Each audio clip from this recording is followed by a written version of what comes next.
this was initially a joke, but it turns out it was actually part of the beta. Look at this. The frog can eat the goat. How bizarre. Now, the goat wasn't the only thing that frogs could eat. They could eat other entities, including the player, which would cause them to be booted from the world.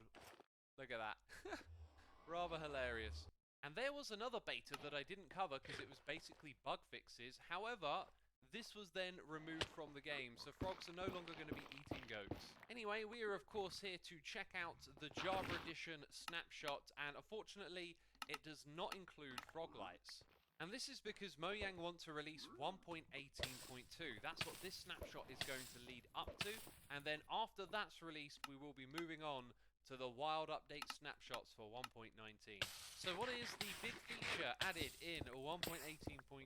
It is a command called place feature, and it allows you to place all of these features. These are, I believe, things that allow the world to generate as the way it is. If you look at some of the names of the things here, they're all related to world generation.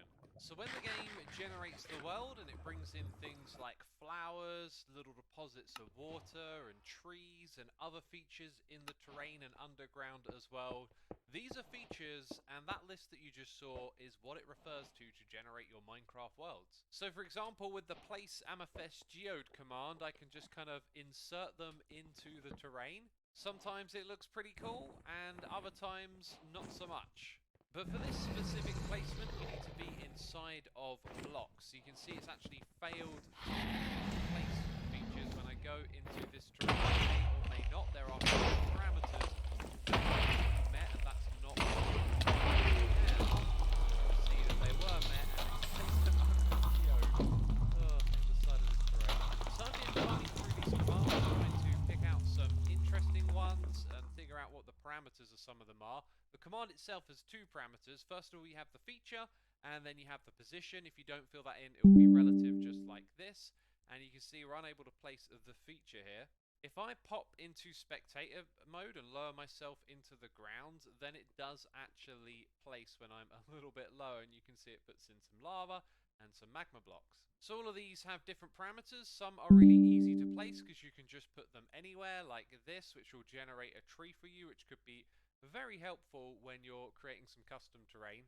And as you can see from my unimaginative experimentation here, there are lots of different tree types that you can now just place down using a command. Now this command would be even more wonderful if it had structures in, for example. Maybe they'll add a place structures, but there is something here that resembles a structure, but it's actually a feature, and that is the desert well. If you are hovering above sand, it will allow you to place it, but in other scenarios you won't be as successful. And again, there is no current definition for each of these and how they're able to generate. So unsurprisingly, the chorus plant will only generate if there is end stone underneath it, for example. So I've come over here to the end where it naturally generates, and if you're hovering above end stone, then it will generate.